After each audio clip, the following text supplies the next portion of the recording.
খুব ভাল লাগিছে অসমীয়া জাতিয়ে বিশ্বৰ মানচিত্ৰত এটা শক্তিশালী পৰিচয় বুটলিবলৈ সক্ষম হ'ল আৰু ইয়াৰ বাবে আহোম স্বৰ্গদেউসকলক মই কোটি কোটি প্ৰণিপাত যাচিছোঁ গভীৰ শ্ৰদ্ধাঞ্জলি জ্ঞাপন কৰিছোঁ আৰু তেখেতসকলৰ শাসনকালত যিখিনি সভ্যতা সংস্কৃতি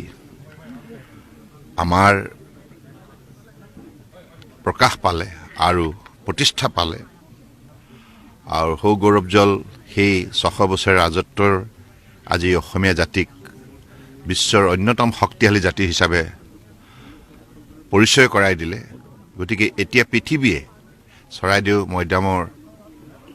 প্ৰতি আগ্ৰহ বৃদ্ধি হৈছে আৰু ইয়াক জনাৰ ইচ্ছা প্ৰকাশ কৰিছে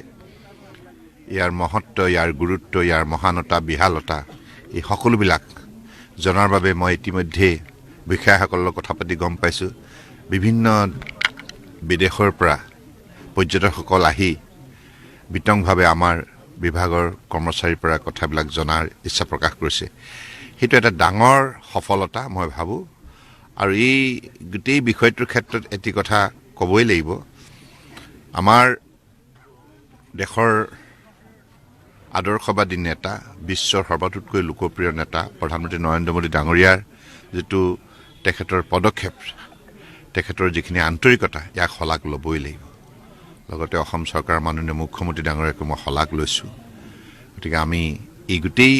প্ৰক্ৰিয়াটোত এই পৰ্যায়লৈ আহিবৰ বাবে অসমৰ জনগণে যিখিনি আন্তৰিকতা যিখিনি প্ৰচেষ্টা হাতত ল'লে তাৰ ফলশ্ৰুতিত আজি আমি এনেধৰণে স্বীকৃতি বুটলিবলৈ সক্ষম হৈছোঁ গতিকে স্বৰ্গদেউসকলৰ আদৰ্শ স্বৰ্গদেউসকলৰ কৰ্মৰাজিক আমি জীয়াই ৰাখিব লাগিব কাৰণ তেখেতসকলে আমাক শিকালে